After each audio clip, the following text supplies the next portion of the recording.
Welcome to the Inspired Living with Autoimmunity podcast, the podcast for high achievers who want to stay sharp, focused, and full of energy despite their diagnosis. With your host, National Board Certified Functional Medicine Health Coach, Julie Michelson, where Julie helps you take your power back from autoimmunity. And now here's your host, Julie Michelson.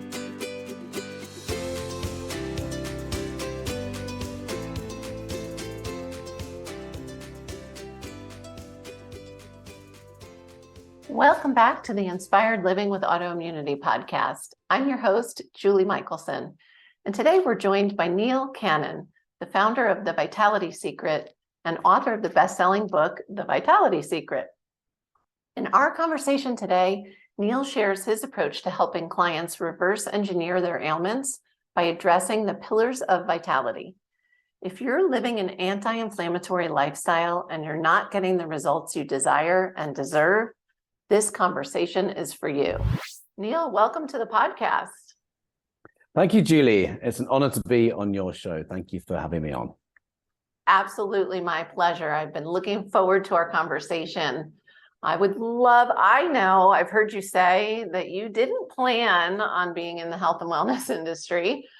So I would love for you to share your journey with listeners. Absolutely. Yes, like everyone I know who works in holistic health, I come with my own story. Some story that took me from one path to another path. And it was my own healing journey or recovery, if you will. And it was partly inspired or mostly inspired by my father. So I had pretty bad eczema for the best part of 30 years from a toddler. And I was always given these same kinds of treatments, symptom masking treatments, which meant it always came back. So steroid creams, which have left pigmentation on my skin and my hands. I should cut my hand earlier. And the steroid creams really cause a lot of harm. Prescription moisturizers, and which contain nasty ingredients, and antibiotics when it got really bad. And antibiotics, as I'm sure you know, harm the gut lining. Yes. And particularly when overprescribed, it can really cause a lot of harm in the gut. And that's the very organ we want to heal when it comes to skin conditions.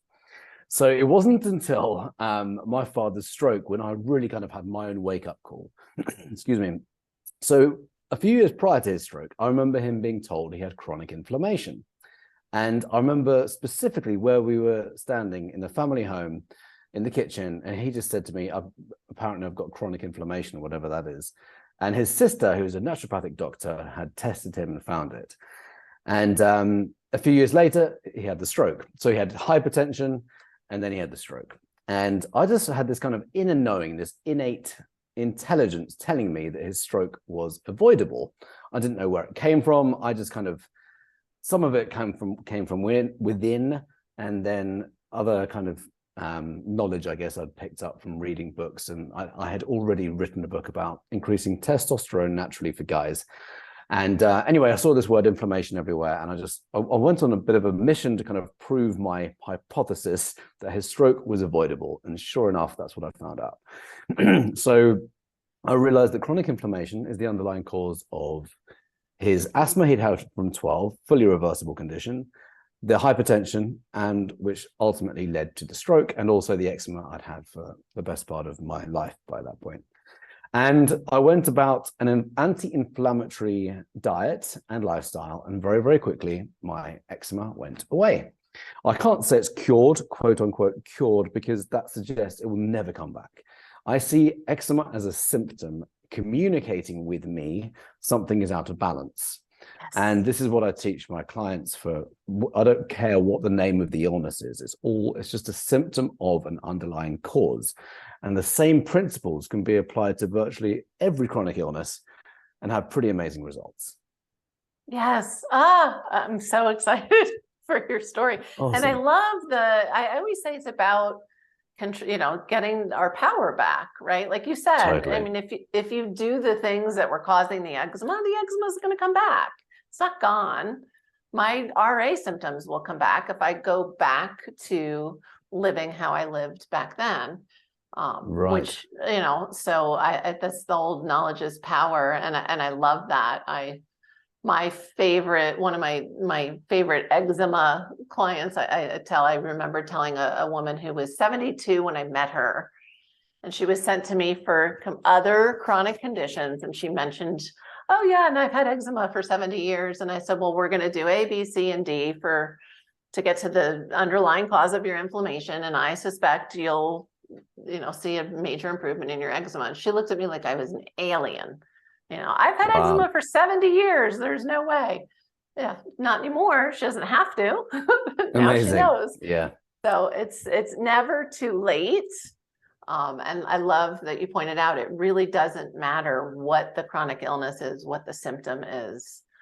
It's our body communicating. And completely. So it's a lot of people are led to believe that they have a genetic dis-ease or genetic illness as if their genes are their destiny.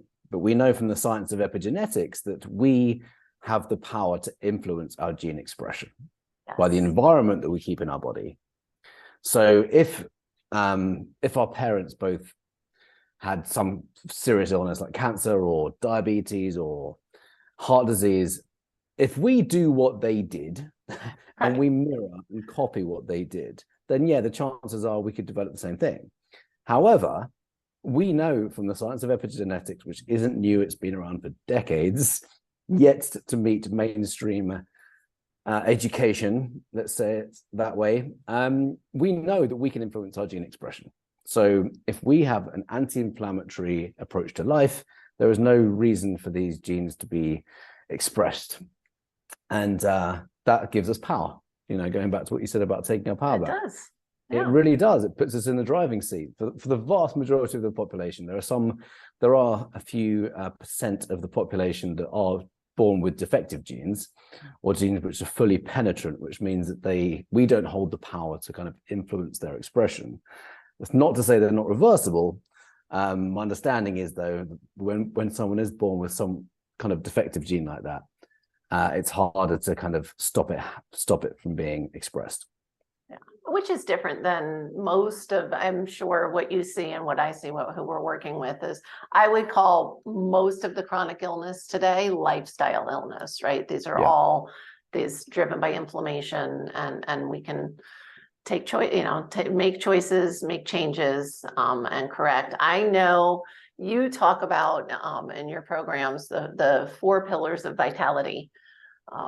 Share with us, how because I know you like to reverse engineer chronic illness and get to those root causes, just like I do. I had said before we hit record, I could geek out for hours talking to you. Yeah. Totally. Share with us the 4 pillars and that approach that you take. Yes, thank you. I call them the 4 pillars of vitality: the physical, mental, emotional, and energetic. And it's quite normal for, if someone has an illness, if they go about healing it, what I would say the appropriate way, the holistic health and healing, true medicine way, it means addressing the physical first. Most people start addressing the physical. You don't have to start with the physical. You can start with energy, but most people start with the physical. So we need to clean up the diet, heal the gut, move more. If someone's sedentary, they're not oxygenating their bodies, they're not detoxifying. There's lots that the body has to move. So some people it might require that they start moving their bodies and clean up their diet, because that's one of the fastest ways to get rid of symptoms. Detoxifying internally, externally. That's basically the umbrella of physical. So nutrition, exercise, and detoxification. Then we have the mental piece, which is how our thoughts and our beliefs control the health of our cells in our body. Say it again. Say it again. Our thoughts and beliefs control the health of our cells in our body. So we're 50 trillion cells. The brain is like the governor, or the chemist, the brain chemist, as Dr. Bruce Lipton would say. And all of our cells, we're 50 to 100 trillion cells, depending on who you speak with, which cell biologist you're researching. We're 50 to 100 trillion cells. Every one of those cells requires feeding. They all behave like a biological mini-me. And our brain, meaning they have the same biological processes as we do. And our brain is like the governor. It's like, this determines the health of our cells. So we know about the placebo effect. We know that if we take a pill with an inert substance in it, through the sheer power of belief, the body can heal itself. Through the sheer power of the mind, the brain chemist, if you will, causes the body to secrete this perfect concoction of chemicals, absolutely perfect to heal the body. That's the power of the mind, the placebo effect. It is scientifically proven. And then we have the nocebo effect, which is the opposite of the placebo effect. So if we're having chronic negative thoughts or chronically talking about a condition that we have, labeling it, giving ourselves an identity, guess what? We can create that. So I talk about flipping the nocebo, getting really using the placebo effect, Yes. not the nocebo. And just being mindful of our thoughts, mindful of our beliefs, because this is a brain chemist. We have a brain chemist. So we want it working for us, not against us. So, and then there's the psychology piece of course, of kind of committing to your vitality, committing to your healing journey, and just doing whatever it takes to keep inspired and motivated. I prefer inspiration though, when you're kind of pulled forward rather than kicking yourself into action. So, and then the emotional piece is massive. I mean, I've kind of touched on it with the mental piece, but emotions are the language of the body. Thoughts and beliefs are the language of the mind. Feelings and emotions, language of the body. Most people can resonate with the idea that, or not even the idea, the data that suggests that 90% of all chronic illness is down to stress. So the emotional aspect most people can relate to, although most people, I would say, aren't familiar with how stress really causes a compromised immune system and really what stress is. My first aha moment around stress was when I heard it referred to as our internal response to external strains. It was reading a book by Mihaly Csikszentmihalyi, Flow, Living at the Peak of Your Abilities. And it was a brilliant definition. It is how we perceive our world, which causes the stress. It's not the events themselves, it's how we perceive them. And underneath that is all of our stories and past traumas and all the events that we've had in our life. And every time we have a trauma, it jolts us and leaves this energetic imprint in the body, causing us to be more and more reactive if something of a similar nature is presented to us in our lives. So there's a huge amount of kind of growth around emotional health and emotional intelligence, where people can change their biology literally by understanding the role of emotions and how we perceive our world and how we react to our world. It's massive. So that's the emotional piece. Oh, and releasing trapped emotions and trauma. Sorry, I almost went past possibly the most important piece. My understanding is that most illness, like the vast majority of illness, is actually rooted in trauma. And I didn't understand this. I thought it was woo-woo. I did a post on this a few days ago on Instagram, actually. It was quite popular. I used to think this was woo-woo. I used to think that, the idea for emotions to cause illness, I couldn't connect the two. I was like, how does that even work? And, 7 years ago, I was all about the physical and diet, exercise, stress, getting rid of stress, that kind of thing. So yeah, the emotional side of it is huge. So if we understand trauma and what trauma is, it's like electromagnetic energy that we store in our body when we are faced with some kind of event in our lives which jolts us. We can have small traumas, we can have big traumas. They're sometimes called little and big or whatever terms. It could be an argument with exactly. Yeah. Big T, thank you. Yeah, it could be an argument with a parent or a sibling when you're 5 years old, or it could be something much more severe. So if we experience something that takes us out of this, I guess, alignment, out of it jolts us, it shakes us. That can leave this energetic imprint on the body, and literally they are stored like electromagnetic bundles of energy. We are energy at the subatomic level. You zoom in enough, we're 99 point many nines empty space and 0.001 matter. We are mostly energy. We are virtually all energy. Really? Yes. Yeah. So if we understand that, and how emotions are also energy, they're electromagnetic bundles of energy, and they get lodged in organs, they get lodged in joints, they get lodged in your lower back and head for migraines, they get anywhere in the body. And there's some really fast ways of releasing them. And I have a process, I'll share it. It's called the Emotion Code by Dr. Bradley Nelson. I always want to give credit where it's due. It's the process I use the most, but I've also done other methods of emotional release like breath work and yoga and plant medicines. There's many, many ways of doing this.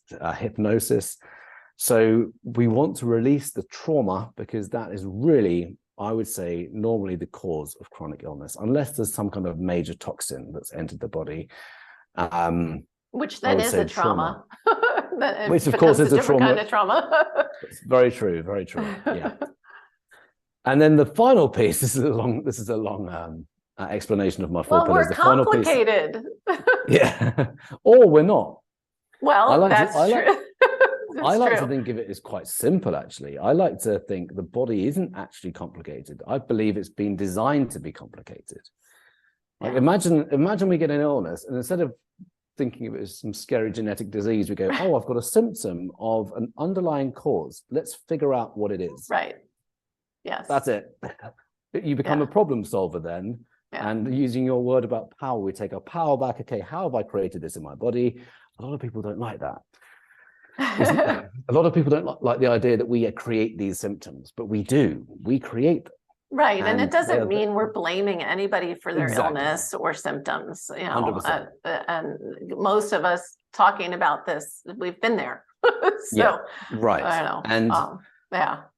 And maybe complicated was the wrong word. Complex, simple, but complex, right? We're not just, it's not just the physical. It's not just spiritual, you know, it's all of the we are this blend. Yes. Yeah.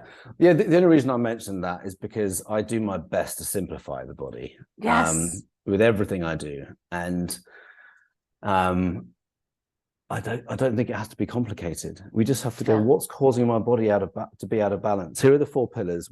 Where is it where I'm falling out of alignment? Yeah. You know, the society doesn't help us in that way.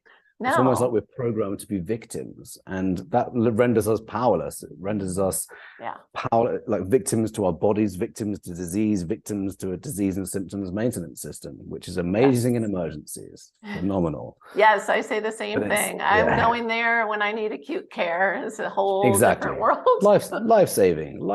It's amazing. Yes. And when it comes to illness and dis-ease, I don't even call it medicine. It's a drugs and surgery industry. Yeah. So that fourth pillar. The fourth pillar is where things get really exciting. Yes. And that's energy. That's the quantum. Talk about woo-woo. Talk about woo-woo, which is quantum physics. Yes. So old. Exactly. Since the beginning of time, we have, these principles go back to the beginning of time, and understanding us as energy beings. And I've just done 2 Dr. Joe Dispenza advanced retreats, both in Cancun, June and December, and he's phenomenal. There's many teachers, of course. I just love the way he teaches. He's got a brilliant way of explaining all these principles, which have been suppressed since the beginning of, well, not quite since the beginning of time, shortly after the beginning of time. 325 AD is part of my research. Anyway, Dr. Joe Dispenza has a phenomenal way of teaching these quantum principles, understanding us as energy beings, and people have attended these events and eradicated the most incurable of incurable illnesses. Yes. Multiple brain tumors disappearing in a week, handicapped people walking again, deaf people hearing again, blind people seeing again. This is happening. Yes. Most people would regard these as miracles, but this is quantum reality. We are energy designed. Yes, designed this way. And there was I'm just thinking of a quote and I can't remember it now, but there's a quantum physicist that said something to the effect of, everything must be based on one simple idea. And when we find out what it is, we'll kick ourselves. We missed that. Something to that effect. I haven't quoted it verbatim. We are energy. Yes. We're energy beings. And we're energy beings in physical bodies. This isn't woo, this is physics. So this is why the emotional piece is so big. I did a post earlier this week on the physical compared with the emotional. And if we're not addressing the energy body, we're missing like most of the puzzle, like really the majority of it. Which leads me to, was talking about the simple complex beings, right? We're all of it. And so I'm guessing I see it all the time where people have been on their journey and they're the physical, they're doing the things, they're checking the boxes, but they're not healing. Yeah. Because they're just addressing that one piece and they're not addressing the other three pillars. Completely. Yeah. Yeah. I think the physical is obviously essential to address. Yes. Although, there is argument to say that you don't have to go and change your diet. You don't have to go and do all that, because you could go and meditate and heal your body. Right. Believe it or not. It's just the most tangible for most people is to detoxify the body. It just makes sense to most people. If I'm eating crap, guess what? It's going to be manifested in the body. Right. If I don't move my body, I'm not getting oxygen. I'm not detoxifying. So therefore, you get ill. And there's some things that people can relate to in a tangible way. Yeah. Logical way. Yeah. Yet the energy piece is where I think things get really exciting. And we start to understand that not only can we heal our body through thought alone, but we can also change our world around us. We can start manifesting cool stuff into our lives. We start attracting things, and life gets way more interesting when we understand that and we turn off the mainstream media nonsense. So true. Oh, don't be sorry. Yeah. No, I say sing it. Yeah. I know. And I love, even as I've developed my coaching programs, what I used to call woo-woo is now like, no, science, it is absolutely science, and it's powerful, and it will move the needle so much faster than those logical. And again, we do all of it as well. I'm not saying don't clean up your diet and yes, sleep and move and do all the things, but if you really want to make leaps forward, you've got to be focusing on these other areas. Totally. And I think sorry, go ahead. I was just going to say, we often hear about all celebrities or famous people, they did a juice diet and they still died or something. It's like, hang on, we only know a snippet of what they've done. Have they addressed every angle, and did they go down the trauma route? Because unless you're living on a chemical plant or by a cell phone tower, we need to address, i.e. that's a physical intrusion, and we need to understand the trauma bit. And I really understand now that most illness is rooted in trauma. So and I love what you said, to highlight, it doesn't mean some huge terrible thing, and so much of our own trauma we don't even remember, we're not aware of, we've blocked.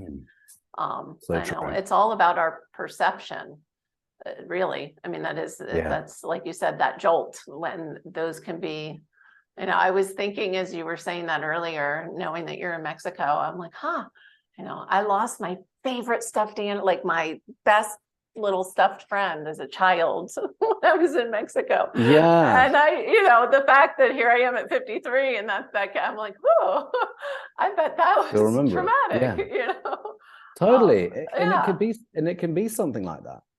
It really can be.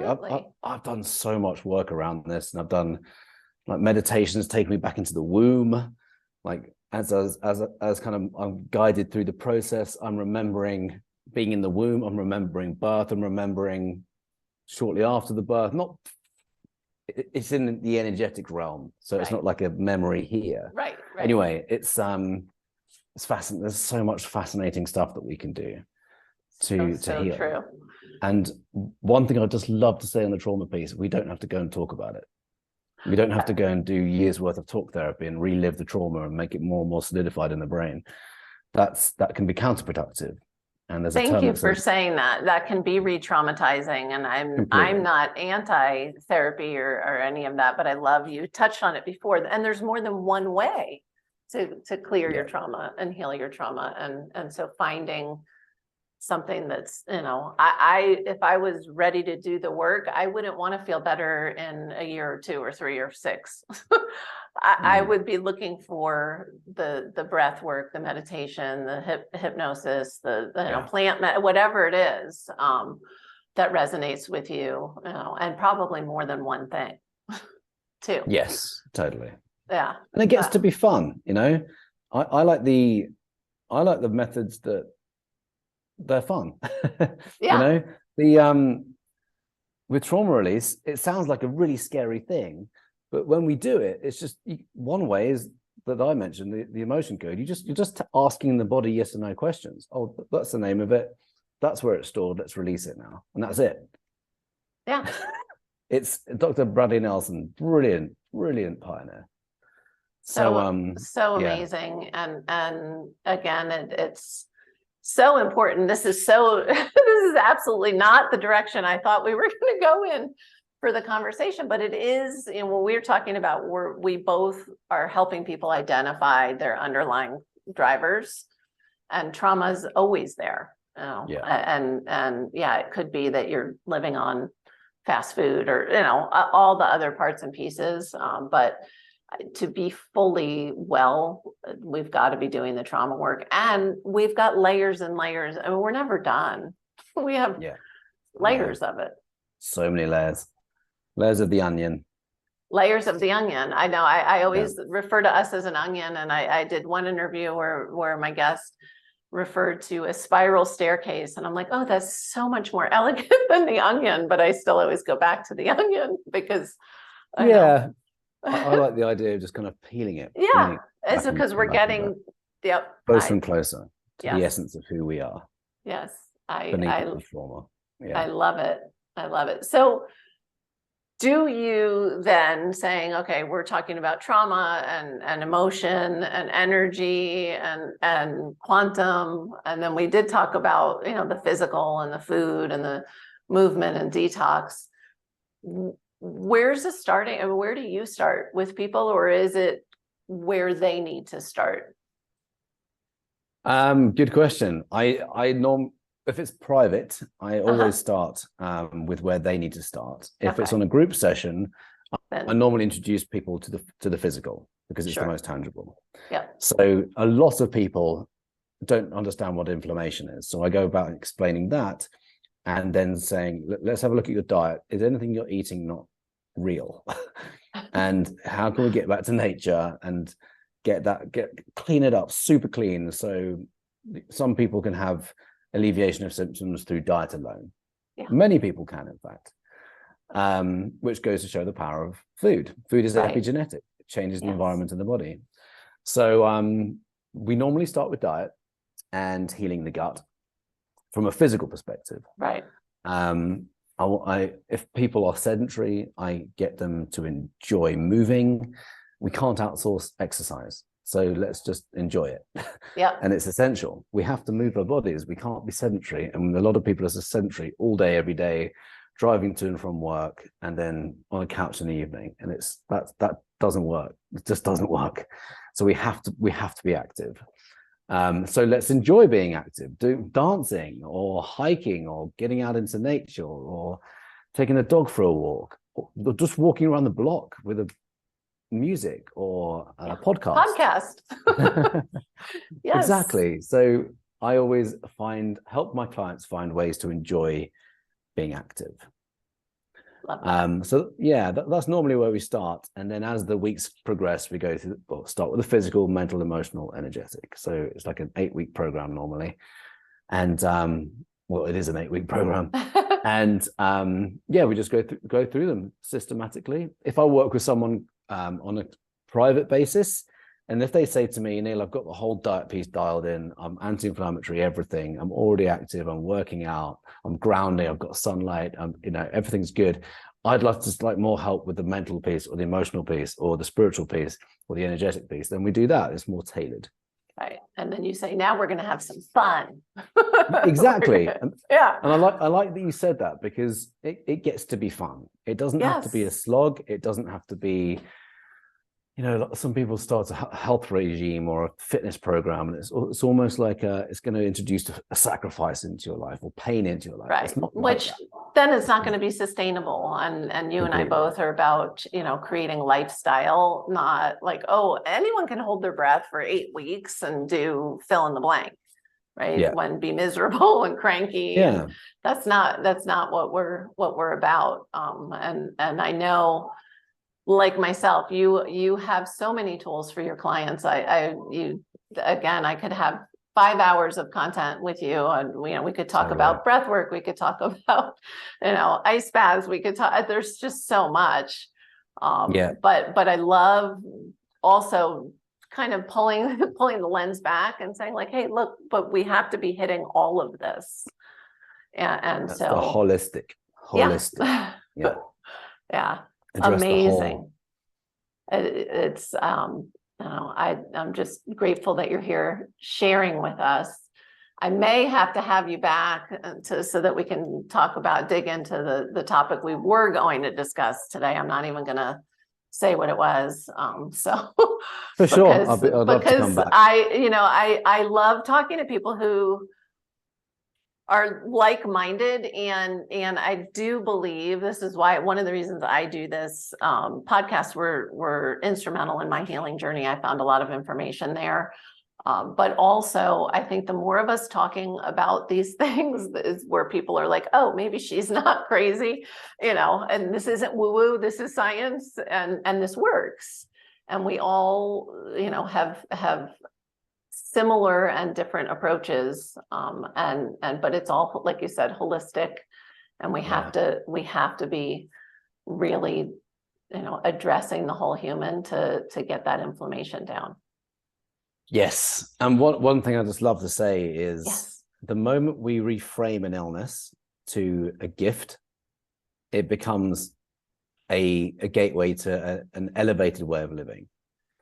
After breath, I actually run breath work myself, and I know you do. A friend of mine about a year ago said he sees vanity as the gateway to consciousness. And I paused and thought about it for a second, and I thought, I like it, except I'm going to make an adjustment. I put this in my latest book. I see sickness as a gateway to consciousness. And I believe that's so true. Yeah, there's normally 2 routes that people go down. Most people would probably start with the Western medical route because that's what they've been groomed to think. But then what often happens, this is I found in my own podcast, I interview people who reverse incurable illnesses according to Western medicine. Yes. They just take this drug, that gets sicker and sicker and sicker until eventually they go, okay, that doesn't work. And then they go to the holistic health and healing route. Yes. So, and then that's where the magic happens, because they're like, they go through all the pillars and they start detoxifying their body. They discover all this information that wasn't there. They get onto Gaia. Gaia is my Netflix. I don't use Netflix. Right. I watch Gaia and look at all these amazing documentaries on there about energy and about healing the body through thought alone, and discoveries of sacred geometry and understanding what we can do with energy and how we can heal other people with energy, or how we can manifest. And it gets so much more interesting than just taking a bunch of drugs, which typically... Interesting is the least of it. It's also effective and it's effective and life transformative. Yeah. Absolutely true. Absolutely true. And for those of you that haven't checked out Neil's podcast, The Vitality Secret is amazing. His book is amazing, and he's gifting it to listeners, and all of those links will be in the show notes as well. One question I always ask at the end, and I know you have a million different, I can't wait to hear what you say, which is what's one step listeners can take right now to start to improve their health? It's almost a trick question, I think, but... I like that you asked that question. I ask my interviewees, I'd like you on my podcast actually, talk about Love RA. to. Yeah. I always ask, what's your number one vitality secret? Anyway, Yep. to your question, what's the thing you can do? Yeah. Breathe. Meditate. That's 2. I see. I said it's kind of a trick question. Yeah. It's well, you could do those together. We exactly. when I do my Wim Hof, it's a type of breath, it's a type of meditation in of itself. So I say breath because so much can be done just by breathing and oxygenating. I was at the Truth About Cancer Live Symposium in 2016, and I'll never forget this. One of the doctors said the number one reason for chronic illness is under oxygenation of cells, like above everything else. So I thought that's the piece that needs to be addressed. Yeah. And you're familiar with the Wim Hof method. I've got I am. I have done the training. Oh, nice. Fantastic. Okay. Yeah. Yeah. Every morning, I'm with my group. We meet on Zoom and we breathe together, and then we have these amazing conversations afterwards. And it's a wonderful way to start the day, to activate the body, oxygenate the body, calm the body afterwards. We do heart and brain coherence afterwards, so we combine breath work with meditation, and then we're good. We've got that solid foundation. So whatever life throws at us, we're ready. And that is the way to start a day, without a doubt. It really is amazing. I have a client, whenever I say, "Are you breathing?" Gives me the, "Of course I'm here." I'm like, "No." Really breathing, because none of us do. It's got to become a conscious, intentional activity to really breathe. For sure. Yeah. I mean, at the very basic level, be active, because if we're just sat down, we're neglecting 2/3 of our lungs, and we're just not oxygenating ourselves. So at the very basic level, if we start moving the body, you're starting to oxygenate your cells again. And right. So that's 3. No. It's, because we're not single dimensional. So we've got to, but and I always say, then start with what resonates for you. So totally. Take Neil's gold and start with that first piece that you were like, "Oh, I could do that." Yeah. Amazing. Absolutely. For people that are listening on the go, perhaps they're on their walk or perhaps they're driving, where's the best place to find you? My website is vitalitysecret.com, and there's also Instagram, Neil Cannon Vitality, YouTube, Neil Cannon 80. So yeah, I would say probably the best place is my website, though, because it's just one hub, and then you can see the links for everything else. You can see the link for my podcast, which is the Vitality Secret podcast. If you go to vitalitysecret.com/book, you can get an e-copy of the Vitality Secret there. Which is amazing. I can't encourage listeners enough to go grab that book, and it's so generous that you just have it as a resource for everybody, which is incredible. Yeah, I like to give as much as I can, and obviously there's also the business component where I coach people, and then I have my online program that you'll see on the website as well. So yeah, I doing what I can to help. It's amazing. We're grateful that you're out there, and seriously, if you're listening to this, you like podcasts, check out Neil's podcast. He has unbelievable guests, and I'm going to hold him to the invite. I'd be honored to share my healing journey as well. Neil, thank you so much for being here today. It's been fantastic. Thank you, Julie. It's been an honor. Thank you very much. For everyone listening, remember you can get the show notes and transcripts by visiting inspiredliving.show. I hope you had a great time and enjoyed this episode as much as I did. I'll see you next week. Thank you for listening to Julie Michelson's Inspired Living with Autoimmunity. Did you enjoy this episode? Please like, share, and subscribe wherever you listen to podcasts. If you'd like to get a transcript of this and every other episode, just head on over to inspiredliving.show or click on the link in this episode's description. There, you can also find everything we discussed in this episode, including links and information about our guest. You can even send in your questions to be answered by Julie in a future episode. That's inspiredliving.show. Until next time, this is Julie Michelson's Inspired Living with Autoimmunity podcast, helping you take your power back.